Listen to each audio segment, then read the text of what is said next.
Ignition.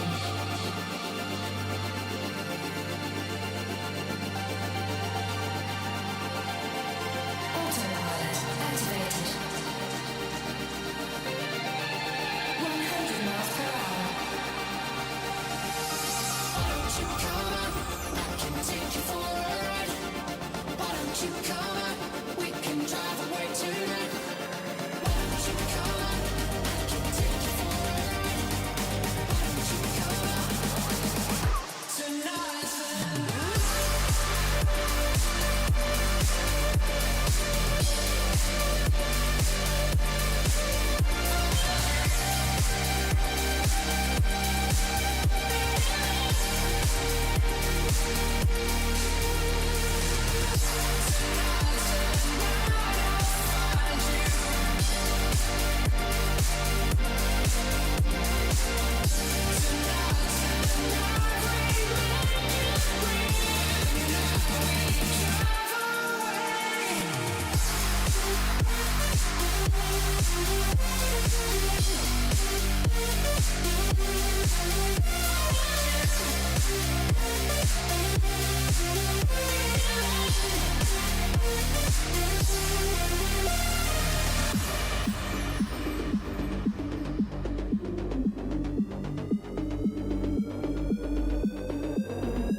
Tinsley sends it to the outside. He can't get there. Kevin King is going to win the Barbizzel FTF Cup Series. Into the lead. Bud gets wrecked in front of the pack. He saves it. 3-4 wide as they come to the white flag. Here comes Vargas down on the apron. They are 5 wide. Ian Plash will win it at the line. Is this package? Oh, there goes Jordy Lopez Jr. That's your race leader. Caution flag is out. Still no one willing to give up as they're going to be dead even off of the first chicane. Oh, he saves it. What's going to happen here? Here comes the canvas. Get your front there. He's got it. He's got it. Get there. No. This is gonna win.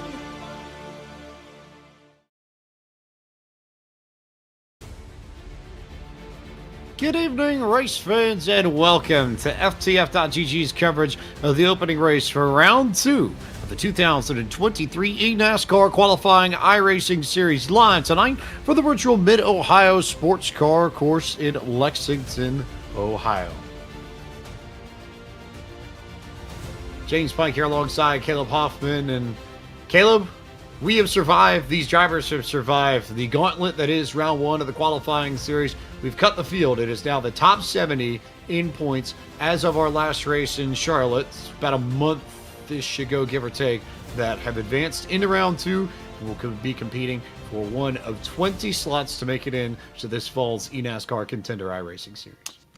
Yeah, and this round really starting off on a different note. Round 1 obviously starting off at Daytona, and looking back at round 1, you know, seeing a lot of the same type of mile-and-a-half style racetracks with these trucks. This round, a completely different animal. We're starting off with a 13-turn road course here at Mid-Ohio. Then moving on, the next few weeks, we have tracks like Pocono, Lucas Oil Raceway Park in Indianapolis, Michigan International Speedway, all these types of racetracks, all different beasts in their own right. And this is, again, where we continue to whittle this thing down towards actually the Pro Series.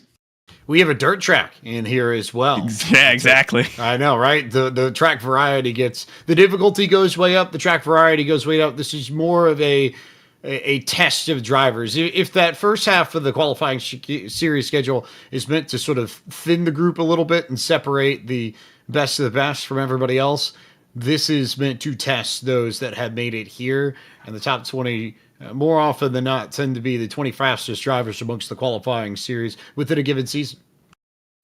Yeah, and again, looking back at round 1, I mean, guys like Seth the Merchant, Briar LaPrade, Ray Alfala, all guys that rose up and kind of became the cream to the crop. So, I mean, we're going to whittle it down. We're going to get a better idea of who's really going to be contending for this thing as we get on later this round. As you said, more tracks that are mixed in there. A dirt track with Bristol coming up. We have the Milwaukee Mile, which obviously the Coke Series goes to, and then ending this whole round off at Homestead Miami Speedway, which, again, will be a huge challenge in these trucks.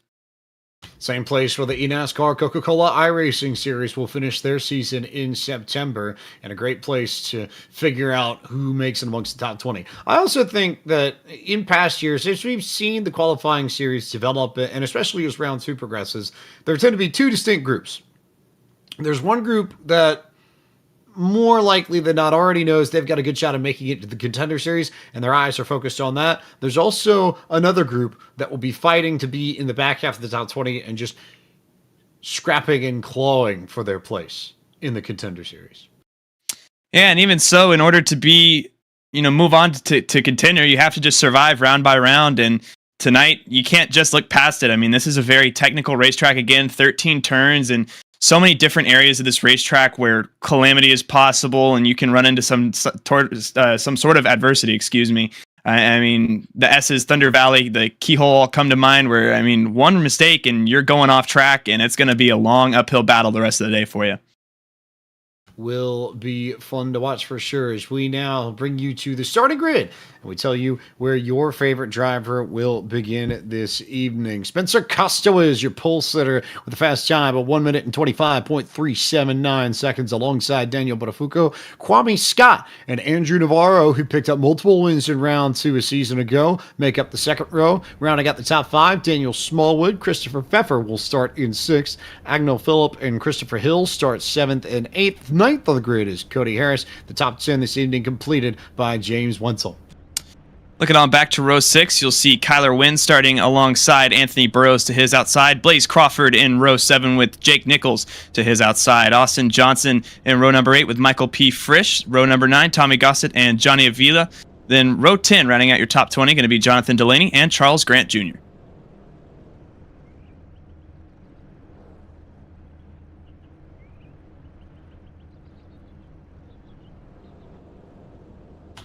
James Houghton and Brandon Hanna starting in 21st and 22nd. Max Brady and Philip Groner rolling off in 23rd and 24th. 25th on the grid is Alex Kolonix, Kevin Champagne, Luke Knupp, Ryan Hill, Spencer E. Burns, and Thomas Hazard completing the top 30. And then round this thing off, we have Yusuf Ghali in row 16 with Joseph Kazi to his outside. Tanner Love in row number 17 with Daniel Eberhardt, who is rounding out this field.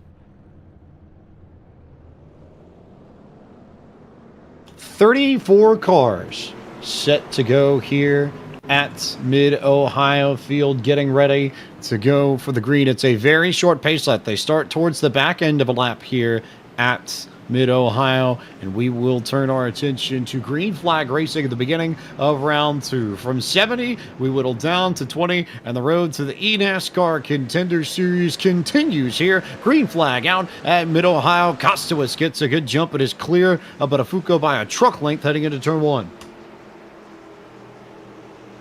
Another keyhole right here, and again, got to get through this cleanly. Going to be hard to do that side by side. We'll see if this pack can continue to try to will itself down. No trouble for these leaders so far, though.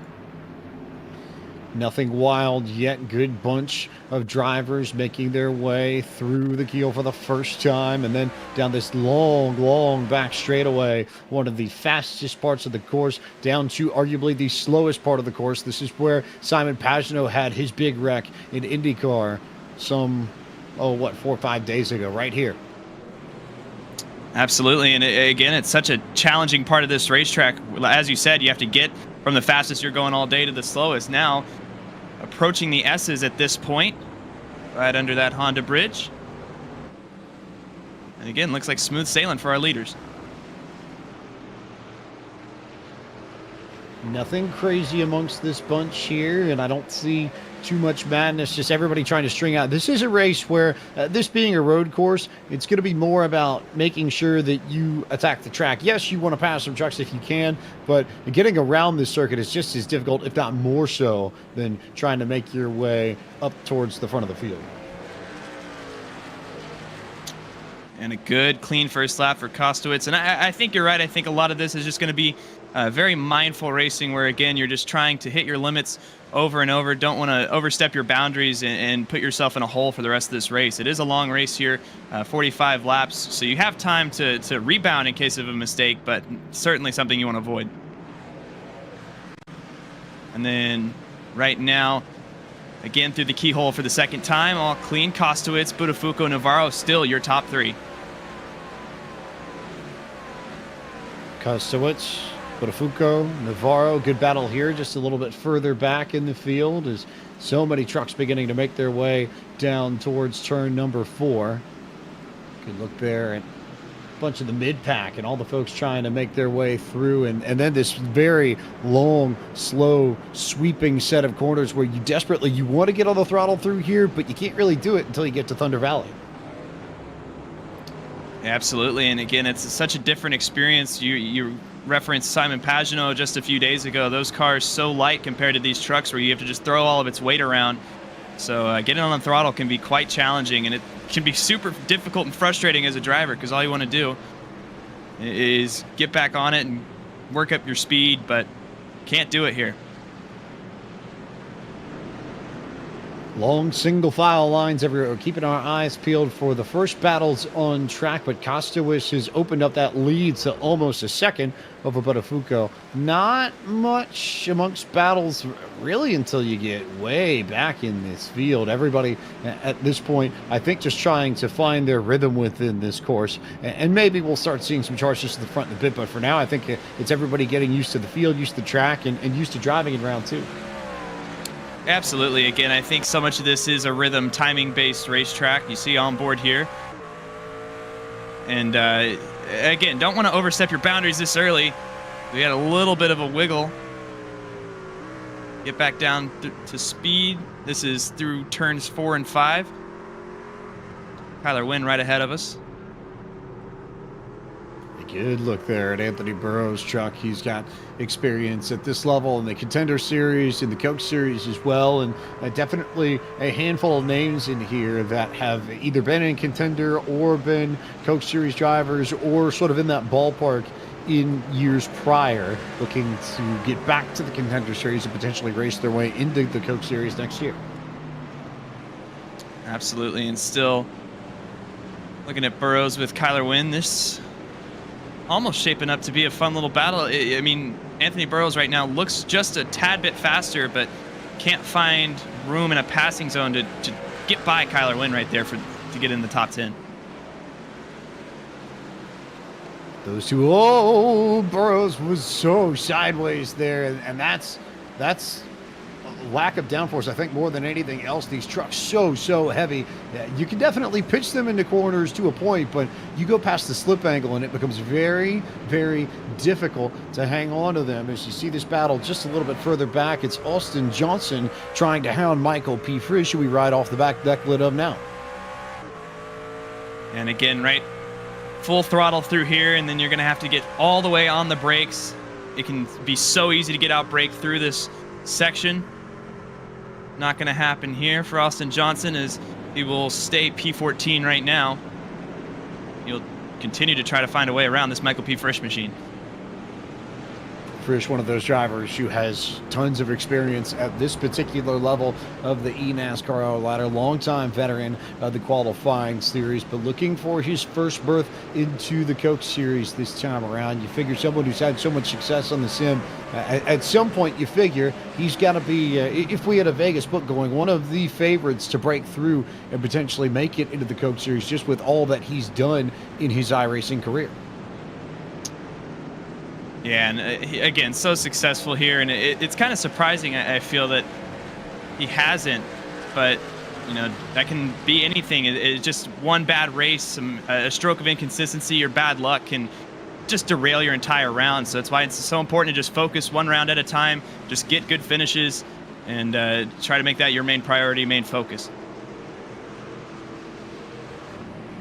A little bit further back in the field, Ryan Hill racing Daniel Eberhardt, two names that also have been around the sim for a moment. Good look from Eberhardt to the inside to try and sneak around Hill through the keyhole and pick up a spot, so that'll move him up to 29th and now make Hill the last truck in the top 30.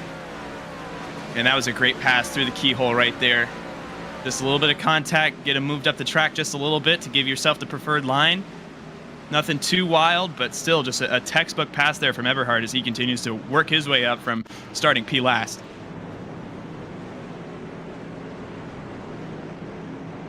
Looking here, just a good glance at where everybody's going.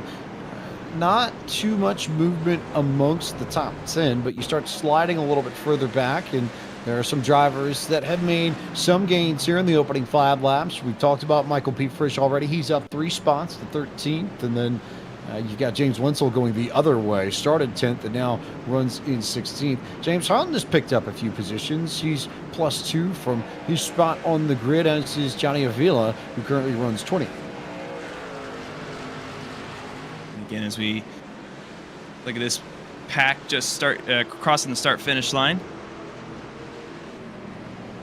And again, throughout the field right now, just looking around, not too many people are pushing right now. I think just riding around, logging off laps. Again, long race here tonight, and you know, don't want to put yourself into a bad situation. Just, again, I think conserving your stuff right now is the name of the game for most of this field. Speaking of conserving, let's see if we can't get a word from the third member of our team this evening. Justin Malillo joins us. And Justin, when it comes to strategy, is there all that much that these drivers will be entrusted with tonight, or do you see this as a pretty straightforward race so far as the chalkboard goes? It's going to be pretty straightforward, I believe, James. It's a road course. There are no cautions. They really don't have any surprises heading their way. I do believe it's just going to be a one-stop race with this amount of laps that we have going on here. So I really don't think we're going to be in for too many surprises tonight. Again, 45 laps the distance, Caleb. So you figure if you're splitting this right down the middle, you're coming in ballpark lap 22, 23? Yeah, somewhere in there for sure. But again, you hear Justin talking about not expecting many surprises. So I think a lot of this is going to be dependent on that car in front of you. You know, if they pit, you definitely don't want to be left out here an extra lap with how long this track is. You know, one little misjudgment like that, there's not an opportunity to pit in the next 30 seconds. You're going to have to go all the way around this 13 turn course and go back down in the pit lane then, as you see Anthony Burrows battling Kyler Wynn here to break into the top 10. drag race to turn 4. Burrows, though, the inside. We've seen him get squirrely with the brakes. I'd be curious to know what brake bias that Navarro, or Burrows, rather. I'm mixing up my Anthonys and my Andrews here, but long story short, Anthony Burrows has not been afraid to kick the rear end of his truck sideways if he needs to try and get it slowed down. Yeah, on board with him once again here, and going through the S's that last time, it kicked out quite a bit. And we'll see if he can try to get alongside Kyler Wynn once again. I mean, but that wiggle, and you see just a little bit more there, really cost him time. We'll see if he can try to arc this a little bit better. A little blink going on. A little bit there, yeah. Although part of that, I think, is just in the time that he lost going down the back straight was just because he couldn't see beyond the machine of Kyler Wynn just ahead of him. That was the biggest issue, and couldn't spot that little kink in the backstretch that leads up into that final chicane complex. And again, I think a lot of that is getting into a rhythm. It can make passing so much harder. It'll knock you off your rhythm if you're not careful, and if that messes up your braking zone or whatever conscious object around this racetrack you're using for your braking zone. I mean, it can throw you off for a fair bit if you're not careful. So when you get alongside somebody, you want to pass them as quick as possible and try to get it settled, or else it's going to end up hurting both of you. We'll keep our eyes there. The other big group worth noting, right around the 3rd and 4th positions, Andrew Navarro's leading a train of trucks. And then you've got Kwame Scott, Daniel Smallwood, Christopher Pfeffer. We've hit that point in the race where we're starting to see who has the pace, and we're starting to see who's holding up some people. And Navarro, with the bunch of trucks that he has behind him, doesn't seem to be quite as quick at this point as some of his competitors.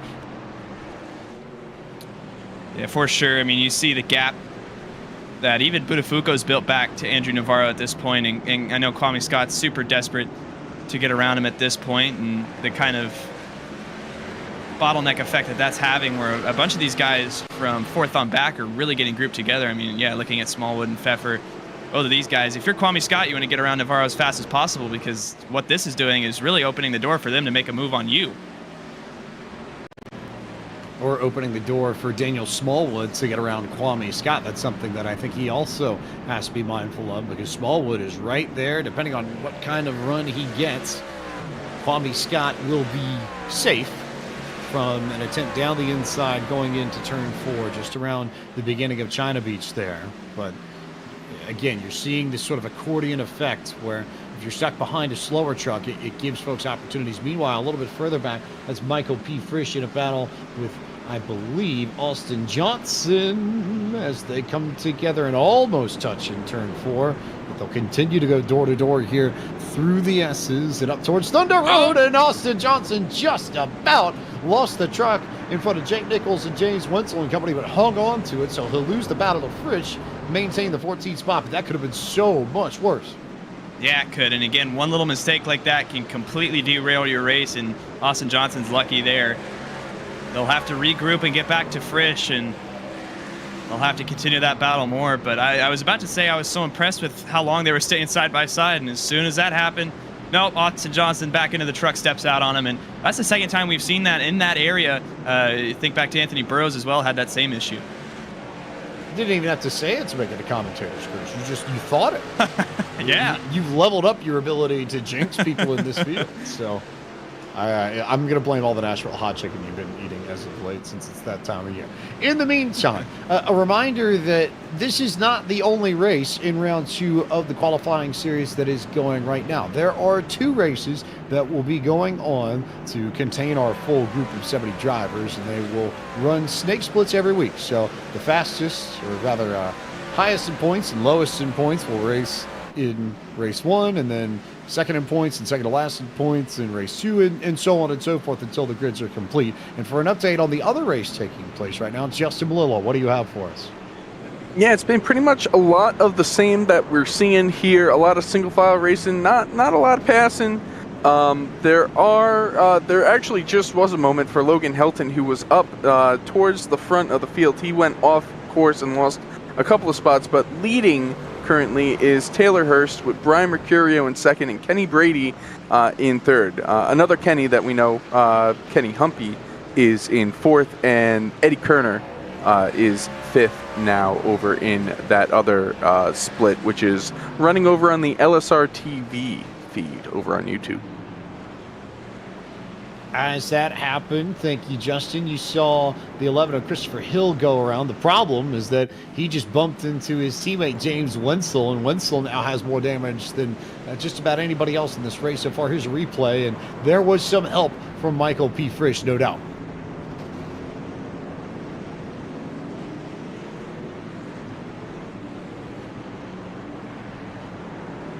Good look here at Hill now. He currently runs in the 20th position. Meanwhile, battle a little bit further up towards the front as you've got Hill fighting Johnny Avila to his inside, who will have that preferred lane going down into turn 4.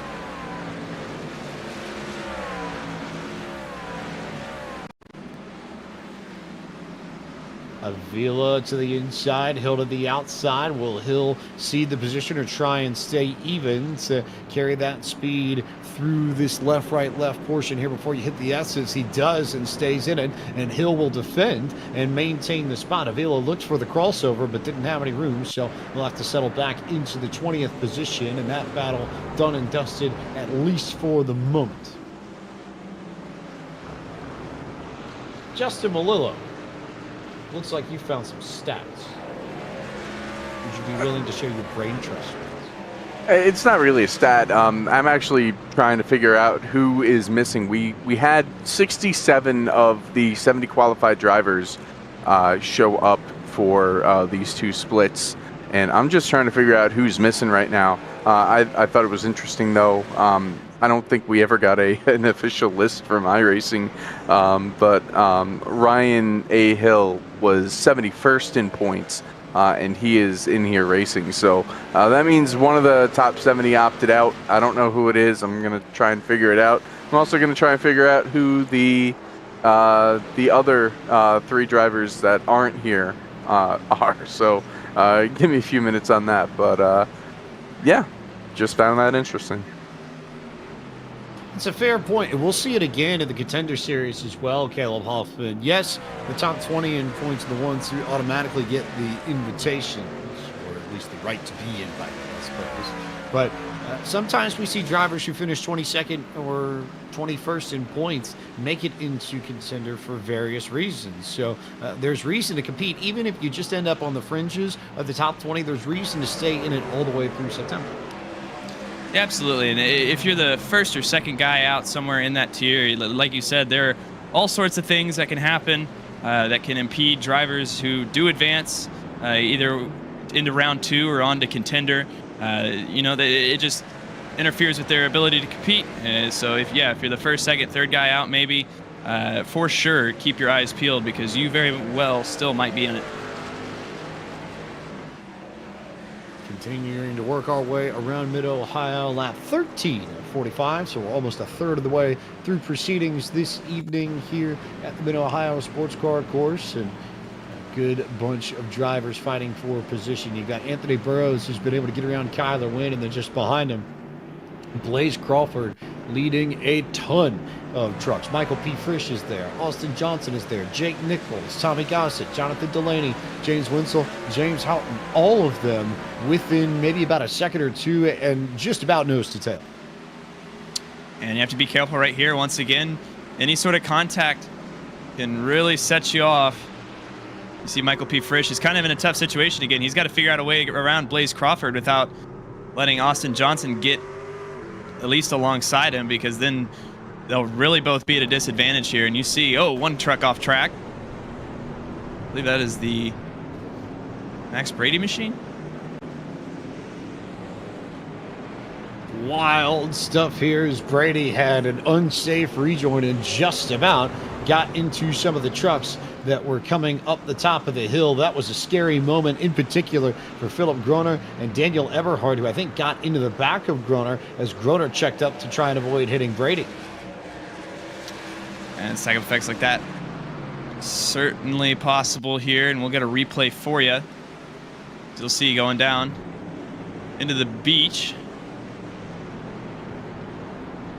couldn't get on the brakes in time, and then this is the tricky part here. Comes through the grass and doesn't really check to his right to see who's coming, and there's nothing that Daniel Eberhardt could have done to avoid making contact, and then they almost get together once again there. So close notes there, and I would imagine there are some frustrated folks with Max ready for that rejoin. Absolutely. Again, when you're coming full speed like that, it's not easy to just completely change your lane, your line, and looks like we just had one truck come off the pit lane. Agno Phillip potentially on either an early pit stop strategy or a two-stop strategy. I figure, Justin, you'll know this better. If you wanted to sort of short pit, long pit this, I presume right about now is about the earliest you'd even think about coming in? I would definitely say well, I'm not sure because this is interesting. I'm honestly, I didn't check the fuel numbers, which is my bad on that, not checking the fuel numbers. I'm seeing some guys pitting in the other session too. Ray Alfala is one of those over there. So this could be a strategy play. If it's a two-stop strategy, this would be, if this is the earliest to come in, this would be definitely it. But it could also be a one-stop strategy, and they're just getting the pit stop out of the way early. But then you got to think about tire wear. Are they going to be able to hold on to the tires the entire time? So I'm thinking, just thinking about it, I think this is going to be a two-stop race. One or two, we'll find out. But at this point, we'll take a break while drivers come in for service, and we'll be back with more coverage of the eNASCAR Qualifying iRacing Series. It's round 2 from Mid-Ohio on FTF.GG.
Welcome back to FTF.GG's coverage of round 2 of the eNASCAR Qualifying iRacing Series for 2023. This is race number 1 of what will be a magnificent schedule throughout the late summer and early fall. We'll wind up with 7 races in this second round to determine who advances to the eNASCAR Contender iRacing Series. James Pike alongside Caleb Hoffman, Justin Melillo down on pit road. We now watch this battle here for the 4th position. This is Kwame Scott, Daniel Smallwood, and Cody Harris working their way through the carousel, and Cody Harris beginning to bow out onto pit road. But Caleb Hoffman, I want to turn our attention to a little note that eNASCAR Coca-Cola iRacing Series driver Brandon McKissick just dropped into the chat. Of course, he competed in this very qualifying series a year ago and advanced through Contender to make it to the Coke Series. And he made the point that he's thinking a lot of these drivers are making their one stop for the night now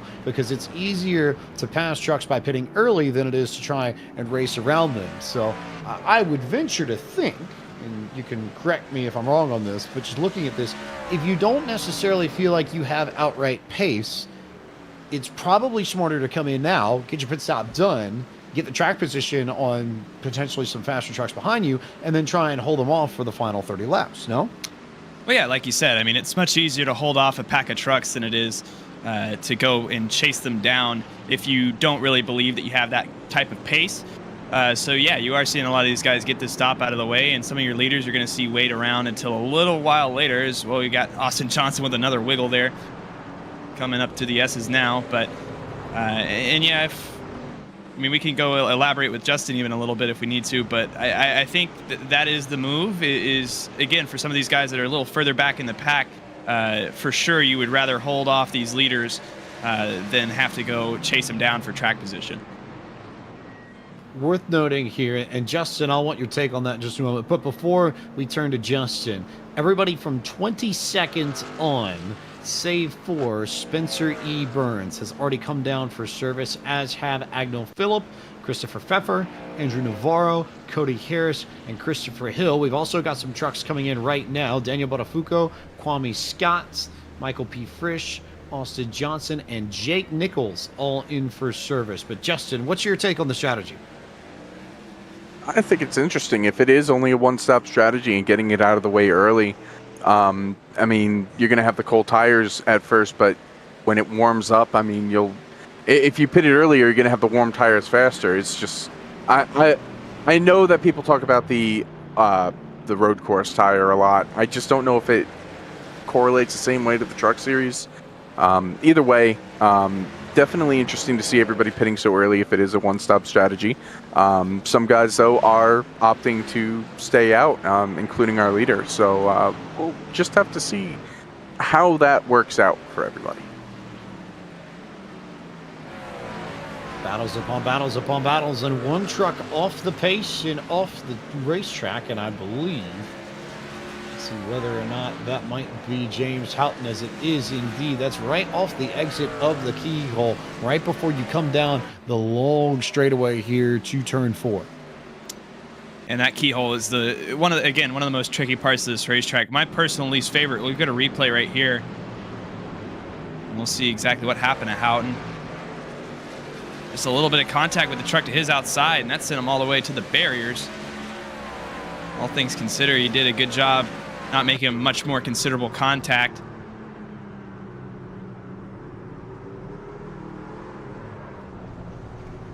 And that's tough to avoid contact right there. I don't know if that's just Houghton getting on the throttle a little early and pushing up.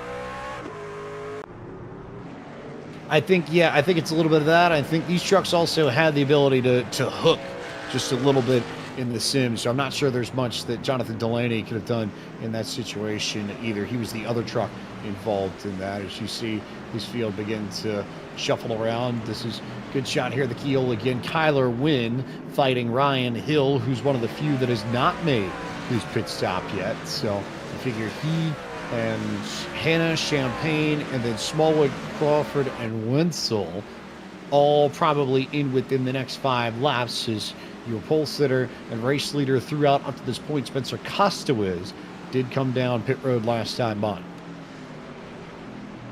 And again, to the point I was making, as you see, a little bumper-to-bumper action here through 5 and 6. But, you know, I struggle a lot being like a lead foot. And this track in particular, and a lot of road courses really, with these trucks, require so much throttle control. It really makes it difficult sometimes, because if you get all the way on that throttle, again, your momentum will just carry you all the way out until you're off track.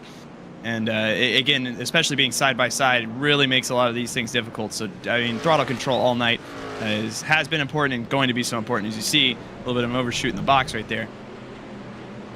Just a lot of really long apex corners that take a lot of time to get through. There's not too much straightaway time, especially in comparison to some of the other tracks that we see for eNASCAR. But here, you're in the apex of these corners for forever and forever and forever, and you have to make sure that you don't overload the corresponding side of your truck to make sure that you lose grip and spin out or slide off the racetrack some way, somehow. You can see there, everybody doing a good job. Might have a side-by-side battle developing going into 4 here. And this will be interesting to see how they negotiate this.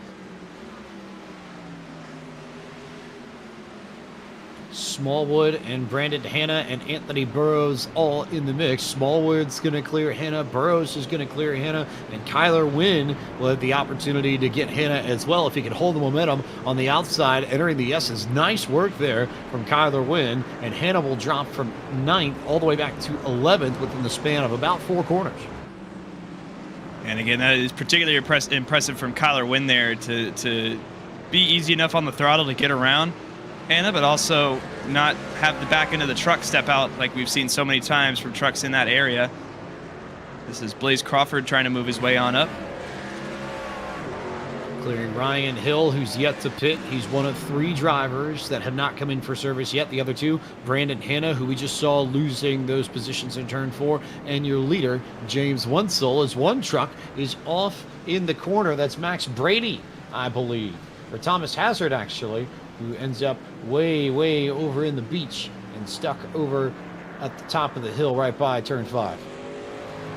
I'll have to get to the S's now. I mean, I don't see much damage on that truck. We'll get a replay of what happened.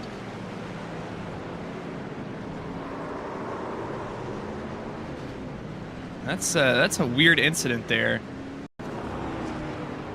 This is Max Brady. He got off track as well and had a little bit of contact. He almost had that thing saved without that contact. That's a much easier case. So Joseph Causey was the one who got into Thomas Hazard and just sort of dove a little bit of a big dive from deep in turn 5. Brady, just a classic case, and especially in Thunder Valley right there, that corner in particular, so easy to try and carry the momentum down the hill, but if you come off the curb and touch the grass at all, there's a significant difference in the amount of grip between the curb and the grass, and it makes it easy for you to do what Max Brady just did and spin out there entering that backstretch. Meanwhile, James Wensel into pit road and in for service, and that will cycle around the front of the group. Yeah, cycles Kostowitz back to the lead. Buttafuoco back about where he was pre-pit stops, about 2 seconds off. Agnell Phillip here in third. Good call by Agnell Phillip. I mean, we'll see if he can retain this track position, but remember, he came in a lot earlier and cycled himself up to third. And Andrew Navarro trying to chase that 9 truck back down. And so now you see where everybody is spaced out here with all of the racing and all the pit stops, and you get a good sense of who was able to really make some hay. And Navarro and Pfeffer definitely gained a little bit. Scott and Harris did a nice job. Smallwood, Burrows, Kyler Wynn all there. Michael P. Frisch giving up a little bit of time to Kyler Wynn, but he's clear of Austin Johnson. So he's got clear track to go try and run down that about 3.5 second gap to Kyler Wynn and company in 10th. And again, for a lot of these guys in the top 10 right now, it's, you're not necessarily wanting to push too much. If you come out of here with a solid top 10, if you're guys like Kwame Scott, maybe you would like to push for a top 5, but honestly, just consistency is really all that matters. You don't want to put the rest of your round at risk by trying to make up a few extra spots at this point, I don't think. One drop available to these drivers through the 7 races. That also worth noting if you're paying attention to the rule book. So your lowest finish will end up being dropped at the end of the 7 rounds, and will take your 6 best finishes in this round to figure out where you need to be, as there was contact there. Brandon Hanna going wide in turn 1. He might have gotten some help there. I couldn't tell if Blaze Crawford got into him. And you see Blaze Crawford, one of those guys that is just super aggressive right now, peeking that truck about anywhere it can get. Coming out of that keyhole, and yeah, Jonathan Delaney ahead of him a little bit sideways, trying to make moves now. This is an action-packed group right here.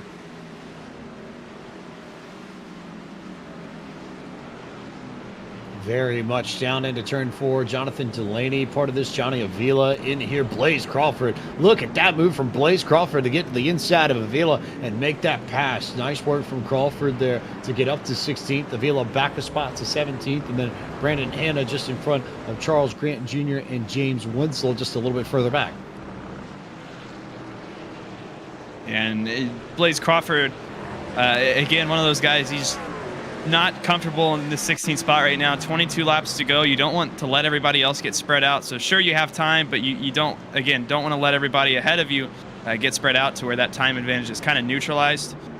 So he is trying to make up the most ground as he can right now while these tires are somewhat fresh, and he's liking the handling on the truck. Next, he'll go to work on Jonathan Delaney as he did last time when they had that little bit of contact right around that pack.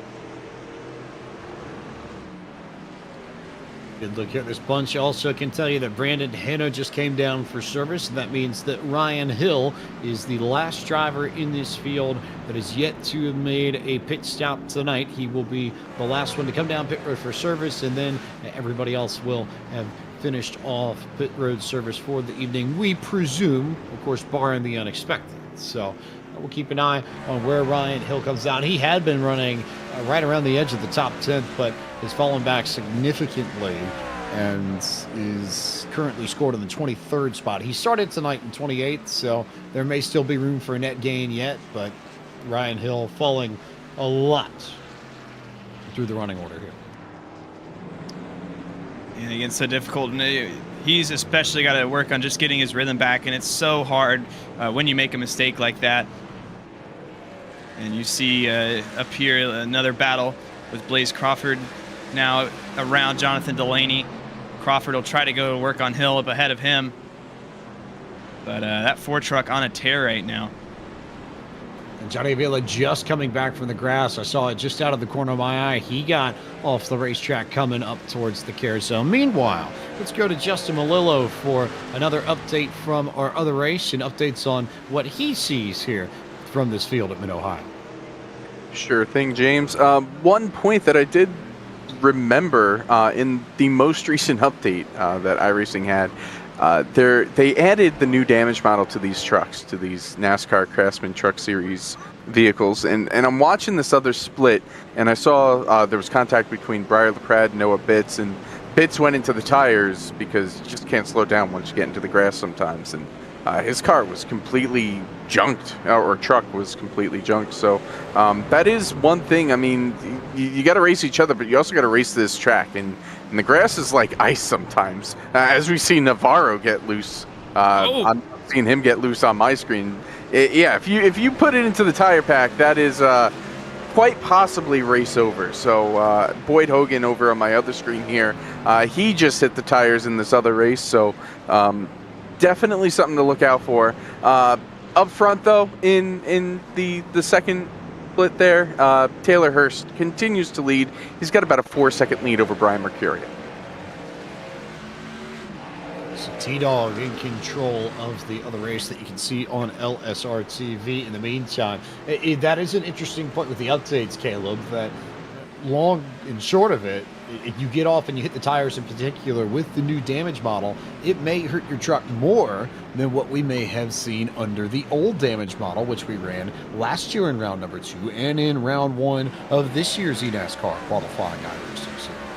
And it can really be a lot less forgiving for sure. And you heard Justin talk about how this grass, it can be like ice. You saw it there with Andrew Navarro there. A great save that he made to retain his top 10 position. But another effect that's had is it's bunched up this group right here with Kwame Scott, Christopher Pfeffer, all these guys for 4th. And if you're right on that cut line to be in the top 5, you're really pushing up the aggression right now. So look at guys like Harris and Smallwood maybe when they're right on the tails of Kwame Scott right here.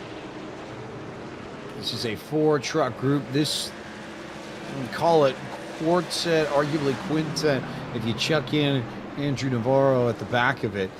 All about 6 seconds in arrears of 3rd place Agno Phillip, but all within about 1.5 seconds or 2 of each other, and maybe call it a truck length or 2 between all of them tops. And lots of aggressive racing going on around this group. Anthony Burrows as well at the tail end of this pack. We've seen him with speed today, and he's not been afraid to get side by side. If he could just catch the tail end of this group in Smallwood, then he might be in position to make up a few positions again as we go on board with the Burrows machine going through turn 2, the keyhole. A little bit of blink going on, so it's always nice.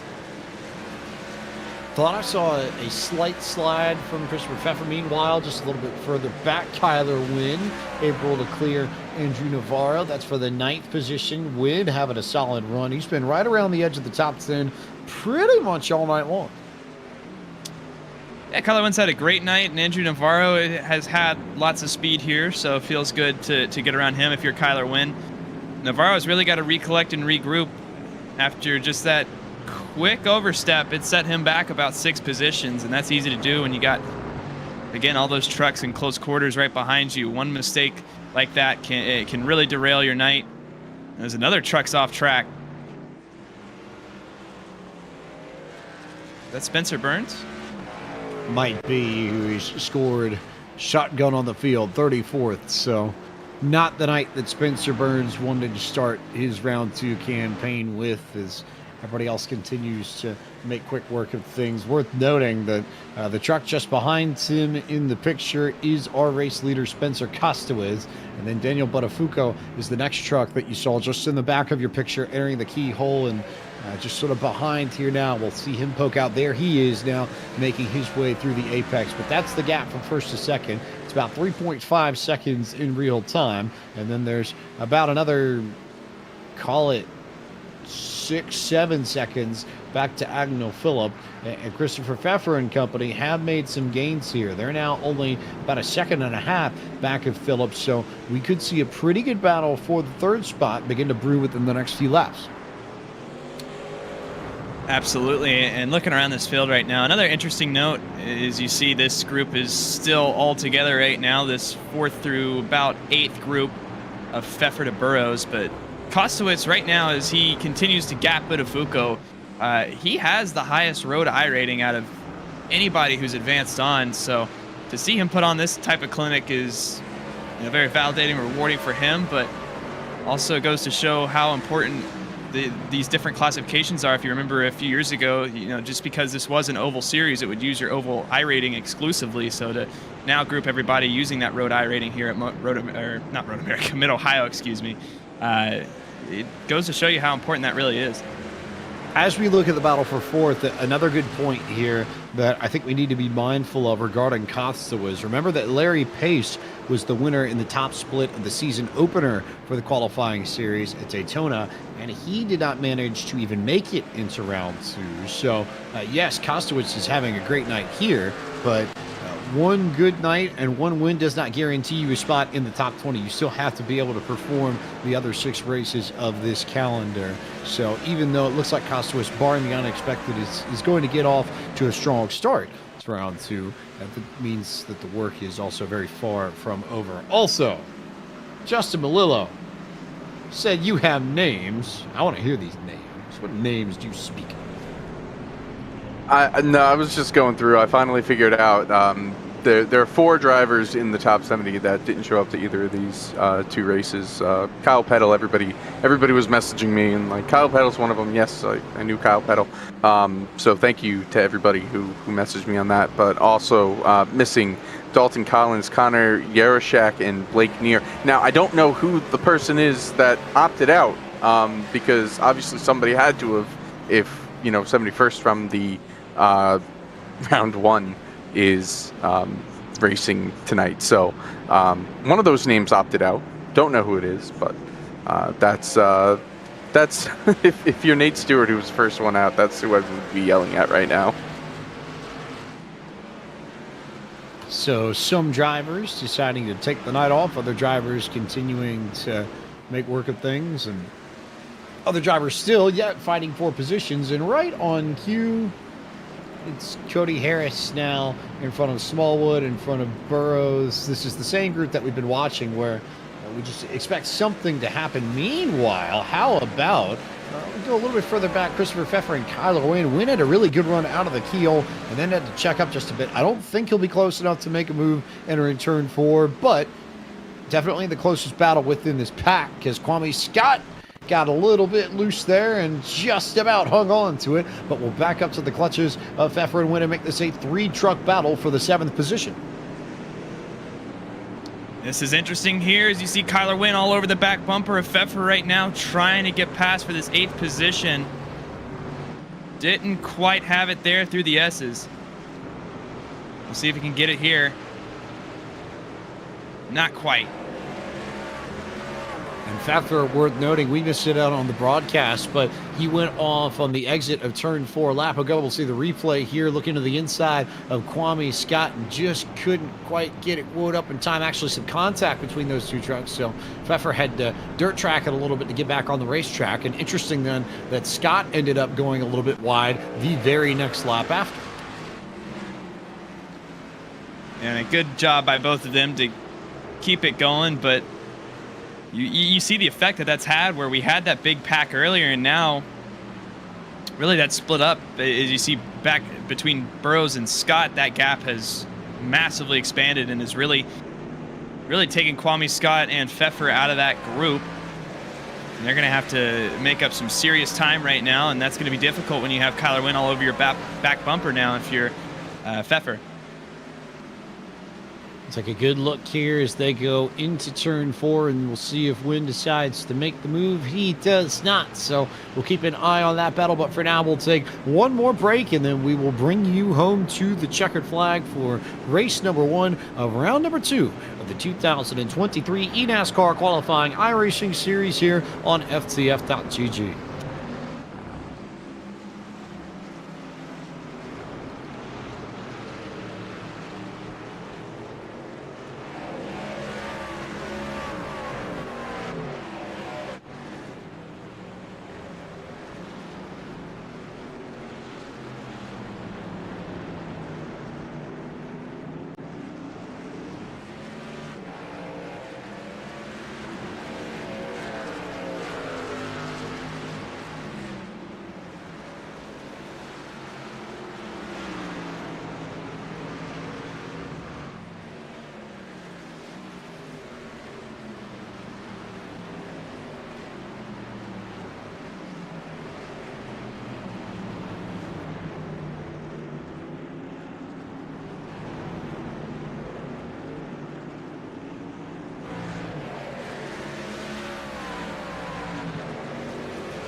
Closing in on 10 laps to go here in the first race of round 2 of the 2023 eNASCAR qualifying iRacing series for the virtual Mid-Ohio Sports Car course. James Spike alongside Caleb Hoffman. Justin Malillo down on pit road for us this evening to bring you all the action from the center of the Buckeye State. Spencer Kostowitz has controlled this race from the drop of the green flag. He is out in front by just over 5 seconds on Daniel Botafuco. Agno Phillip has third, and we've seen some separation amongst the drivers who were battling for fourth. That was a pack of about 4 or 5 drivers. It's thinned out a little bit as Cody Harris has maintained the track position. Daniel Smallwood continues to fight Anthony Burrows, and the pack has now shifted back a little bit. It's Kwame Scott, Kyler Wynn, and then Christopher Pfeffer and Andrew Navarro amongst that quartet to round out the top 10, Caleb. Yeah, and a lot of that was caused really with that contact between Pfeffer and Kwame Scott, and that's why you see this group banded together a little bit, but even they're starting to spread out at this point. Looking around, I mean, again, besides this pack, we have, maybe 1 or 2 trucks that are together, but everybody's kind of in their own little buffer zones right now, and that's reflected on the ticker right now. You see Kostowitz has about 5.5 second lead, Botafuco in kind of a 5 to 7 second bubble of his own with Agno Phillip. Oh, and a little bit of contact there. That's right, going into the beach. It's Johnny Avila. See if we can't figure out who he made contact with. I believe the answer is just himself. He could not get it slowed down in time and locked up the brakes and ended up in the grass anyway. And you see it here. Back end steps out just a little bit. Good job avoiding the sand pit there at the very least. Keeps it on track, but loses a ton of time and going to be difficult as he's gone off track again. It's been a rough lap, and again, that'll happen if you knock yourself off your rhythm just a little bit. It can be really hard to be in the correct braking zones for the rest of the lap. So he's just got to refocus his mind, recollect, regroup, get back in this thing. And continue to fight here, approaching 10 laps to go. This again, that battle for, I believe, we are looking at Kyler Wynn, Christopher Pfeffer, and Andrew Navarro. And Anthony Burrows also in this ballpark here. Yes, the battle now. Daniel Smallwood, Anthony Burrows for 5th and 6th that you see on your screens. And Burrows all over the back bumper of Smallwood here. And again, got to be very mindful of where you make this move if you're Anthony Burrows, because you don't want to overstep your boundaries at any point. And you might see him peek out at any time right now, but we'll see going in. Still just all over this back bumper of Smallwood right now is Anthony Burrows. Burrows has been looking for an option to the left, to the right, to the center. Just has not been able to figure it out as they come back to the line. I wonder whether or not he may try something in the keel if he can set up turn 1 correctly. That'd be my thought as well. And even then, there's a great passing opportunity going into the heavy braking zone into turn number 4. So even if he doesn't get it, we'll see right here with Smallwood. Burrow's going to try to dive down to the inside. Doesn't quite get it. If he can set up this exit, and he might be in good position again going into turn number 4. It's a slightly different line. He was high on the apex in the center of that keyhole. That gives you a little bit of a straighter exit coming down this run into turn 4, and could give you an opportunity here in one of the best passing zones on the racetrack.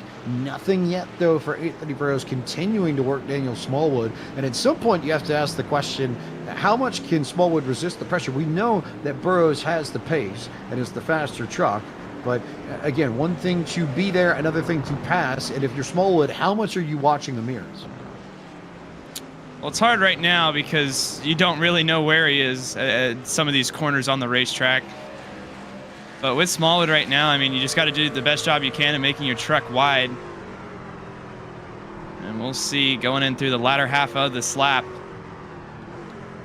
Just, I mean, again, I think right now if you're Smallwood, just try to continue to hit your marks, and if he does make a move, then just try to keep him alongside you as long as possible, because that's really where we see those mistakes have been made all night. Good look here at Kwame Scott continuing to hold off Kyler Wynn, and then just behind these two are Christopher Pfeffer and Andrew Navarro. been just about the center of the storm so far as the good battles on track go over the last, call it maybe 10 or 15 laps. And then you look back down that run from turn 1 to the keyhole, everybody else pretty strong out just about until you get to Blaze Crawford and Jonathan Delaney. And there's a few battles brewing on the racetrack, but nothing that's really come to a head. As you see, Anthony Burrows that time was able to get around Smallwood there to break into the top 5.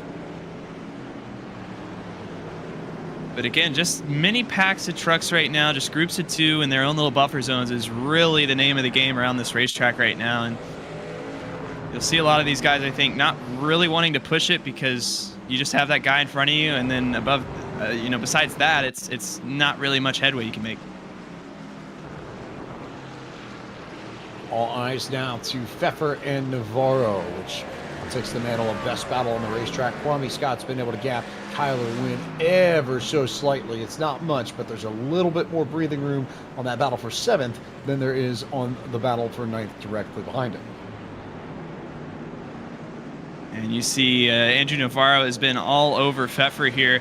I thought he was going to set him up for a pass coming out of the keyhole last time by. Wasn't quite able to do it going into turn number 4, and he's going to have to wait for his opportunity once again. And if you're Christopher Pfeffer, you just want to make that last as long as possible. You only have a handful of laps to go to hold him off.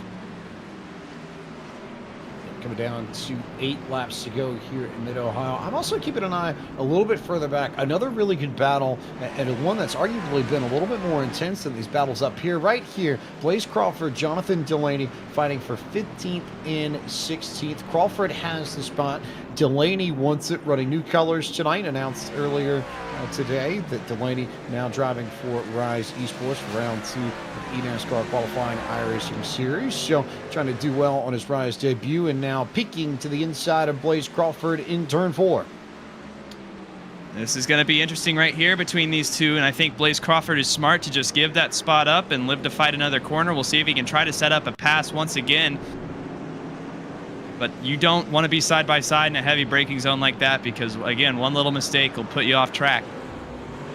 So Delaney clear of Crawford. That puts him into the top 15, and he will go set his sights on James Wenzel, who's the next truck in line in position ahead of him. There's the lap truck of Spencer E. Burns, who will get out of the way and clear the way for Delaney and Crawford to try and go run down Wenzel for the 13th spot. And you see a little bit more reshuffling throughout this top 10 right now. Lots of very fun battles going on around this racetrack. So we'll keep an eye on that group. We'll also return our attention back a little bit further up the racetrack here, waiting for Kyler Wynn to potentially make a move on Kwame Scott, as Kyler Wynn continues to sit in the wings, but did not get a great exit out of the keyhole. So barring a dive bomb of the century, I think Kwame Scott will be safe going into turn 4, and Pfeffer and Navarro also beginning to spread themselves out as well.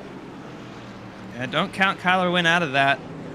I mean, if he gets desperate enough, it is an option on the table for him, but maybe not here with 7 laps to go as we get through 6 there. And I think right now you're just, again, trying to take off a little bit of time, just keep with the guy in front of you, and then once we get a little bit closer to the end of the race, maybe inside 5 laps to go, that's when you really start to get aggressive trying to make track position moves. Eyes here on Scott and Kyler Wynn once again. We'll see whether or not you can set something up. Biggest thing, I think, if you're Kyler Wynn, just be close to Kwame Scott on exit of the keyhole. You can charge the entry of the corner here, but if you're near in turn 1 and you can get through turn 1 better, it gives you the opportunity to draw even at the keyhole and try and make a pass. And we'll see right here if Kyler Wynn can set him up. He is inching closer and closer to the back bumper of the 99. And again, so hard right here if you're Kwame Scott to just hit your marks with a truck all in your mirror like that. Oh, that was a big, big dive there from Kyler Wynn, who stuck it to the inside of Kwame Scott. And Scott a little bit loose off the corner, but he'll have the momentum, and it will be a drag race down the hill into turn 4. This for the 7th position, Kyler Wynn versus Kwame Scott on the outside. Side by side still, Kyler Wynn, Kwame Scott. And this is where we see trucks step out, trucks get sideways, and Kwame Scott there.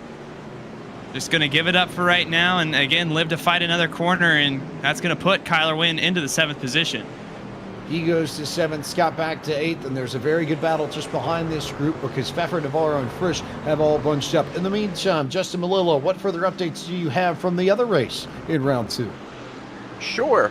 It's pretty much more of the same. Taylor Hurst still leading, Brian Mercurio still 2nd, and Logan Helton still 3rd. That is your podium finishers, or that will be your podium finishers, barring anything catastrophic happening. They've all been very, very consistent, barring one slip up, one slight slip up way earlier from Helton, but he was able to recover quite nicely.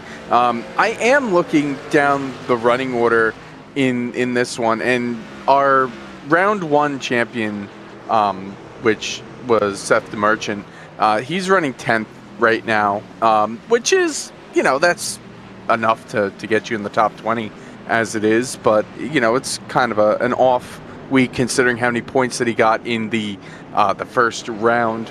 He'll probably be fine though. I'm sure he'll be able to come out swinging in these final races. But further down the order in this race is Ray Alfala. He's down running in 24th position, and it'll get tough. It's a road course, and Ray's not known for his road course prowess. But that's going to be a tough hole to dig out of with how close and competitive these trucks are, or these drivers are in these trucks, rather. We'll have to see how it all plays out over the next few weeks. They do get the drop, so it's not a death sentence by any means, but you want to come out swinging. You want to be able to be like Taylor Hurst, be like Spencer Kotzowitz, and win right out of the gate and get maximum points. That just kind of sets the tone for the entire season, right? You would think, and if you're Seth DeMerchant, it's, I think, a matter of holding serve, which 10th at Mid-Ohio, that's, I think ballpark 10th place is where you want to be. If you can finish 10th in every single race, you stand a decent chance of making the top 20 just off of the consistency. But if you're Seth DeMerchant, you know that your strong suit are the ovals, your Poconos, your Indianapolis Raceway Parks, your Michigans, your Milwaukees, and your Homestead Miamis. You're looking at those 5 races if you're trying to make up points. Ray Alfala, on the other hand, this is a new adventure for him. He had never, before this season, had to run in the qualifying series because he had always been able to qualify for the Coke Series. And then last year, fell out of the Coke Series and did not make top 20 contender. So this was his first foray into qualifying series action in 2023, and he made it through to round 2, but I wonder with a finish like that if this is a bit of a rude awakening now for him, and it's also maybe potentially an underscoring of just how competitive this ladder has gotten, and especially since it's based off of iRating, Caleb Hoffman, it's really, really tough. More often than not, especially in these high-level qualifying series races, we see strength of field numbers that are higher than what we see in the Coke Series, because that's what you have to do to just give yourself a chance. Absolutely, and I mean, like you said, this ladder is so competitive. Everybody's just at your throat, and again, one bad round can really take you out of it. It's what makes this series so unique is to make it through. I mean, it's not just a win and you're in type format. It truly is the best of the best, just consistency week in, week out, and again, one bad race can really, really put you back for the rest of the round.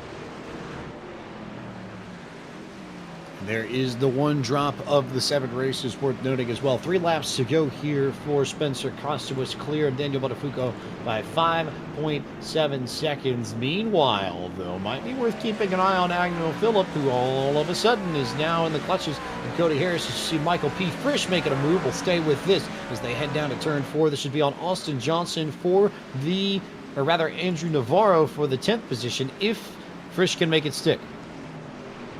Frisch right now with a big move underneath Andrew Navarro, and that's going to push both of them wide. Navarro going to get in the grass. Frisch going to have to get out of the throttle and regroup. We'll see if he can make a move like that again, but that is going to set both of them back. As you can see, Frisch has really lost all that position he had on Navarro to make that move. Frisch and Navarro were battling for position, and the winner of that battle was Austin Johnson, because both Navarro and Frisch lost time sliding around in turn 4, and that drew Johnson right up to their rear deck lids. So now that is a 3-truck battle for 10th, 11th, and 12th on the racetrack. 2 laps to go now as Kostowitz crosses the line. And again, if you're Michael P. Frisch right now, that's the last thing that you wanted, and it's why you have to think so importantly about where you make moves, because now all of a sudden Austin Johnson's breathing down your neck, and you have to go chase down the guy in front of you and Andrew Navarro to try to secure a top 10 finish here. Meanwhile, they've lost time back to 9th place Pfeffer. Good stuff here. Also keeping an eye on Agno Phillip and Cody Harris. You see them now on your screens. Phillip has been in control of P3, but he has slid back. Harris has 3 lap fresher tires than Agno Phillip, so that may be worth noting along all of this. But as it stands, it is all Phillip for 3rd at the moment. They clear the lap traffic, but Cody Harris is going to have a shot at a podium here within the next lap and a half.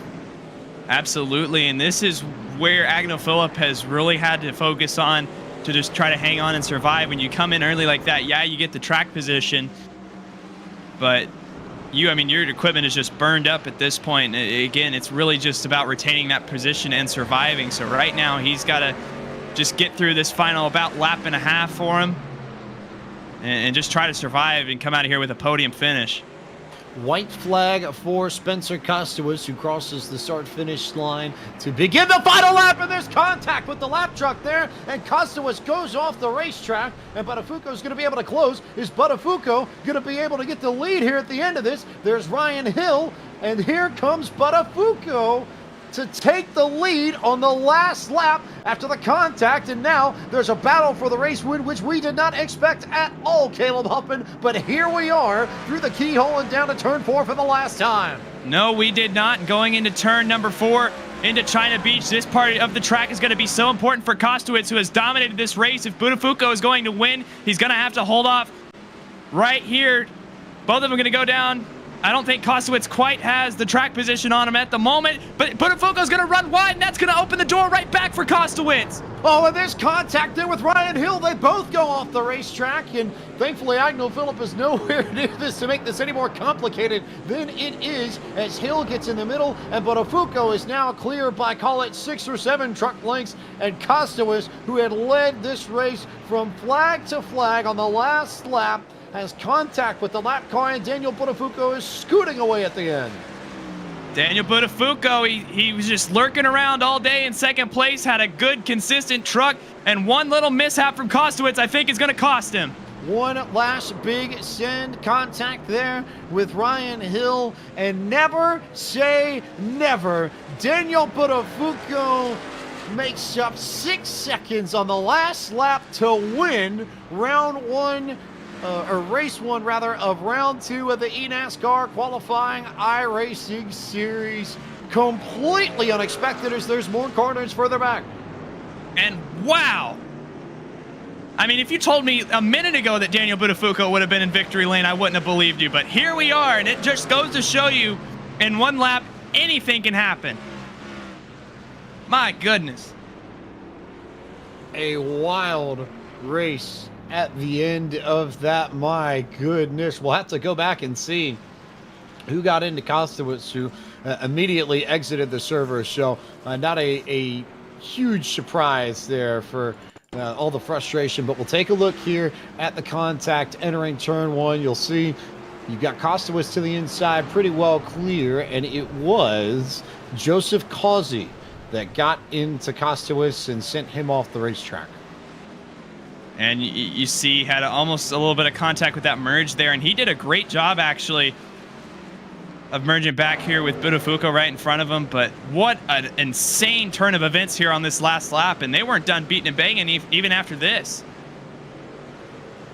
There's a good look at that and what we saw in turn 1. We'll take a look at what happened over in turn 4. Here's the contact as Ryan Hill came up the racetrack and then just about cleaned out Buttafuoco and sent Kostowitz into the grass. That ultimately might have been what stalled the race, and then we'll get all the way around. And I believe, just having known these drivers for a while, that Max Brady gets over to the carousel, and Ryan Hill's there too. And Brady just says, you know what, I've just had enough of you and your driving, and gets right into him here, right at the beginning of the carousel. You'll see the contact between, here comes Brady up on Ryan Hill, and you'll see the punt right about there to send Ryan Hill around. And tough break for Ryan Hill. I mean, he's had a few run-ins, but that final lap from his point of view was very chaotic. You see a little more contact there as well. And I mean, really, that lap was a tone setter all the way on the other side of the racetrack when you had race leader, I mean, just merge up in front of you, and there's nothing else he really can do because he's fighting for a win at that point. The word here from Spencer Kostowish, speechless, which I think says everything about where his mindset is at after that race. 44 laps in control of this, but it was the 45th that mattered, and Buttafuoco is able to run down Kostowish after the contact with Joseph Causey to take the win. Kostowish still finished second. Agno Phillip was third. Cody Harris finished in the fourth position, and Anthony Burrows finished fifth. Daniel Smallwood came home in the sixth spot. Seventh went to Kyler Wynn. Then Kwame Stock, Christopher Pfeffer, and Andrew Navarro completed the top 10. Looking on back to 11th, we see Michael P. Frisch and Austin Johnson, who are both right in that battle to try to get back into the top 10. Just can't really get it done there. Jake Nichols in the 13th position, James Winsel in 14th, Jonathan Delaney in 15th, Blaze Crawford in 16th. We saw him on a tear early on. Delaney got that spot back there. Daniel Eberhard, a great run to get up from last place, all the way works his way up to 17th here today. Tommy Gossett going to come home in 18th, James Hott in 19th, and Christopher Hill rounding out your top 20. 21st this evening was Charles Grant Jr. Alex Kalinix finished in 22nd. Johnny Avila was 23rd, and Luke Nupp 24th. Philip Groner finished in the 25th position. 26th this evening went to Kevin Champagne. Brandon Hanna was 27th. Yusuf Gali 28th. Joseph Causey, the final truck on the lead lap, in 29th, and Max Brady finishes 30th. Rounding out this field here, going to be Thomas Hazard in 31st, one lap down. Tanner Love 32nd. Ryan Hill in the 33rd position, and then Spencer Burns rounding out your field one lap down in the 34th position. There's your full field rundown for this first race of round number 2 of the 2023 eNASCAR qualifying iRacing series from the Mid-Ohio Sports Car Course. It is now time to get the perspective of our race winner, Daniel Buttafuoco. First and foremost, take us through that last lap. What did you see from behind the wheel, and what was your perspective of all that? Oh my gosh, guys. Holy cow. I actually can't believe it. That was crazy, dude. Oh my goodness. Hold on a second. I'm trying to get the webcam on. Oh my gosh. Wow. How about that? That was crazy, guys. He had me covered. Spencer was amazing all day. I felt like we did good to keep within 6 seconds of him the whole race, I'll be honest. I mean, there was a couple points where I hit lap traffic and lost a lot of time, but I feel like my pace was solid for the most part. I think we should have finished realistically in second, but I honestly haven't even seen how he got forced off track. I got told he got hit from a lap car. I didn't really see it. And then going into turn 4, that Ryan guy, he braked a lot earlier than I thought he would. And I just locked up because I had it in 4 or 5 slammed the brakes pretty hard because I wasn't sure what to do, and I pretty much went wide and forced him off track because I was locked up. I messed up, and then I was pretty much off track, and then once I got off track, I pretty much hit a Spencer there. Unfortunately, I didn't want to hit him. I tried to stay off of him, but I don't know. It happens, I guess. But just can't believe it, man. It's been a long time coming. I haven't won a race since like the college series at the Glen last year. It's been a long time coming, man. It's been a long time coming. Just want to say a huge thank you to JD for being an amazing spotter, painting my cars, and just being a great supporter, great friend over these years. Vince for calling the strategy there, for making me pin on lap 17. Great call by him. Presley Gilson, everybody over at North Force Racing. Just everybody's worked hard to get the whole team to where we're at, and everybody really pitched in on making sure the truck was working good. Me and Parker and Blaze and Frisch, Whack, Max, Zach, everybody pitched in to really work on the truck. And man, it feels so good to win, man. It feels so good. Finally, get the monkey off my back. I know that was a lot to say, in one mouthful, but I'm really happy. I'm really happy, man. It's been a while. This coming on a road course, what does this do for your confidence, especially in relation to the ovals that we have coming up? We know how good you are there, but to pick up all the big points here, what does that do for your mindset looking at the rest of round two? I treat every race the same. I mean, this race is the same as every other oval, except it's got right turns and just more turns in general. So you can't really go into a mindset. There's obviously tracks you have maybe I get different mindset where it's like, oh, I got to race differently here. But for the most part, I treat every track the same and just kind of approach it the same way and just keep working hard to fine tune the truck and just do whatever I can to improve my driving and just go from there. Pocono coming up in 2 weeks. What are your initial impressions and thoughts on the tricky triangle that will be race number 2 of round number 2? Well, I love the track. I mean, it's a track I think I've done pretty well. I got pole last year and didn't get the result I wanted because of damage, but track's going to be a lot of draft. Don't be surprised if there's a lot of single file and a lot of guys trying to side draft, trying to put air on a guy's side. It's going to be a pretty big side draft race, track where it's going to be momentum based. So track pitch will be key, but also pitch strategy and fuel strategy as well, and staying out of trouble. So looking forward to it. Hopefully we can rebound from last year and try to get a 2 in a row there. And man, it's so great to be in Victory Lane again, man. It's awesome. We cool little thing. We our second win in the NASCAR Heat Pro League was this car track combo.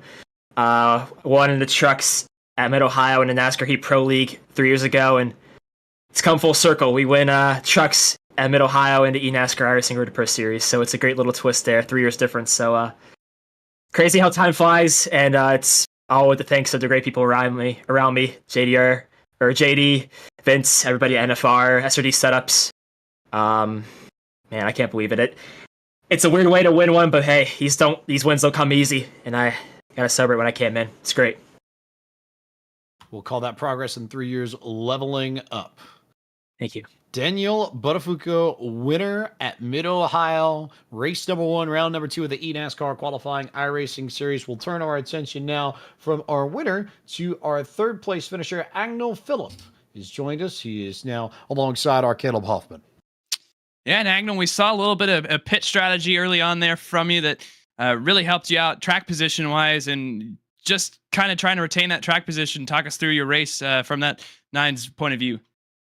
Yeah, I was just trying to, I messed up the Q lap and kind of got myself buried there, and just with the way the run was going, I could tell, we were all getting kind of stacked up there in the train. So, I think the experience of doing this race last year really showed me the power of the undercut. So, when the window opened, I think that was literally the earliest you could pit without having to save any fuel. So I took the opportunity, and I think I had a couple things fall my way with Andrew having a bit of an issue when he was behind me, and then Cody was my teammate there was coming real fast there at the end. So we kind of were able to salvage and hold on there, but I'll take it. It's a good point stay.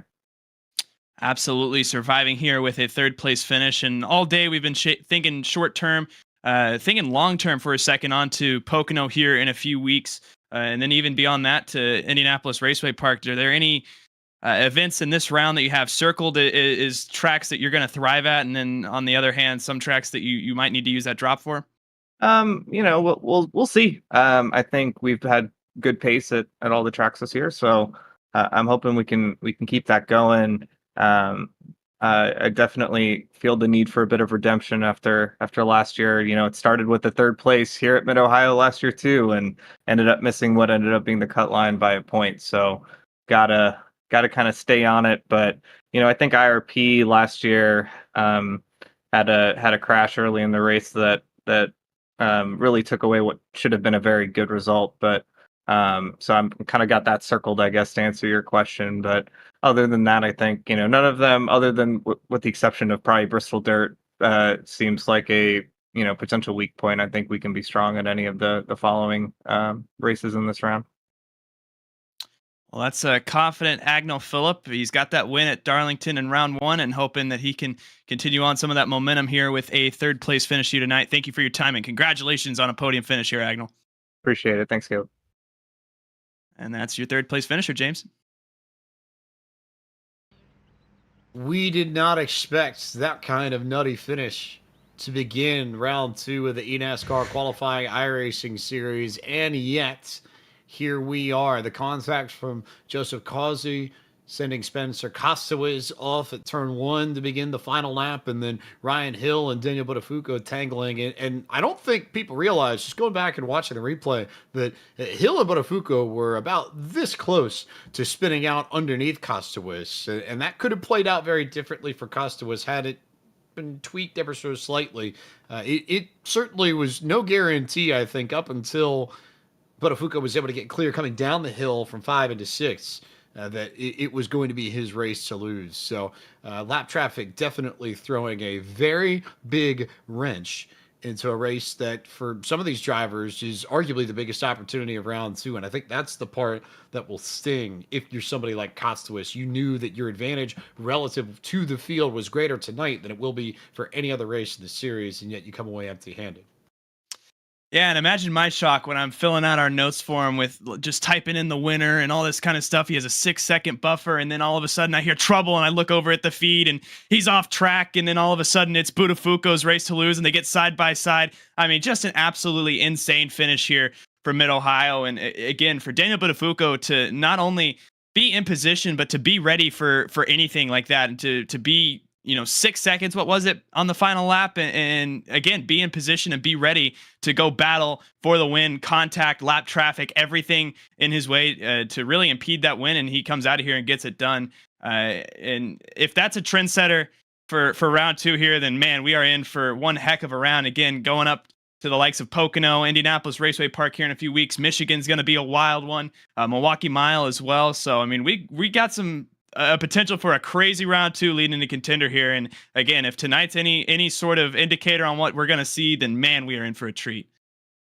It will get wild. And don't forget the next place that we go to. Pocono had some crazy racing in this series. It had that legendary finish between Zach Novak and Casey Kerwin in the Coke Series last year. So we got some unexpected surprises out of Mid-Ohio. We could have even more surprises, which I think, quite frankly, would be even more expected out of Pocono in 2 weeks' time. Yeah, and again, I mean, the one I've got circled personally is Michigan. I think that one's going to be crazy, but also you heard a little bit of hesitation from Agnell when we talked to him about Bristol Dirt. That one's going to be crazy as well. Not going to be on the pavement, but rather having to deal with the dirt, especially with the new update, is going to be lots of fun going here in just a few months. But again, we have lots of work to be done before we get on to contender. But I think if tonight's any indicator, then we're excited to get into the rest of this thing. Daniel Buttafuoco said it best. You have to appreciate these wins when they come because they don't come easy. That's how competitive it is in the eNASCAR qualifying iRacing series, and you have to celebrate these moments when they happen, as he will be doing plenty of, I suspect, tonight. One race coming up here on FTF.GG's Twitch channel over the course of the next week. The folks at Core get back to it after a 2-week break for the July 4th holiday, and they head to Eldora for their dirt race with the ARCA car. That broadcast will start at 8:45 p.m. Eastern Time next Monday, July the 10th on the FTF.GG Twitch channel. For our team here at FTF.GG, our producer, Zach Johnson, our pit reporter, Justin Malillo, and my colleague in the booth, Caleb Hoffman, I am James Pike. Thank you so much for watching our broadcast of Race 1 of Round Number 2 of the 2023 eNASCAR Qualifying iRacing Series. Congratulations to our winner this evening, Daniel Buttafuoco, and we will see you in 2 weeks' time from the mountains of Pocono.